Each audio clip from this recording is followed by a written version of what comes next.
महाराष्ट्र राज्यातील शिवभोजन केंद्र चालकांचे थकीत पैसे येत्या 20 मार्चपासून देण्यास सुरुवात होईल, अशी माहिती अन्न व नागरी पुरवठा मंत्री छगन भुजबळ यांनी मंगळवारी विधानसभेत दिली. केंद्र चालकांना पैसे देण्यास विलंब झाल्याची कबुलीही त्यांनी केली.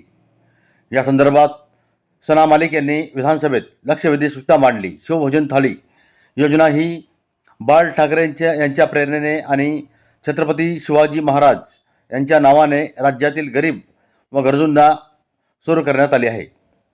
या योजनेमुळे महिला बचत गट तसेच युवकांना रोजगारांची संधी मिळाली असून सुमारे 9,000 कुटुंबांचा उदरनिर्वाह या योजनेवर अवलंबून आहे. मात्र गेल्या 8 ते 9 महिन्यापासून सुमारे 200 कोटी रुपयाची देणी थकली असल्याने शिवभोजन केंद्रचालकांची आर्थिक परिस्थिती कठीण झाली आहे. त्यामुळे अनेकांना केंद्र चालवणेही अवघड झाले असल्याने सना मालिक यांनी सभागृहात सांगितले. पोलीस टाइम न्यूज 24 साठी काजी सलीम, येवला.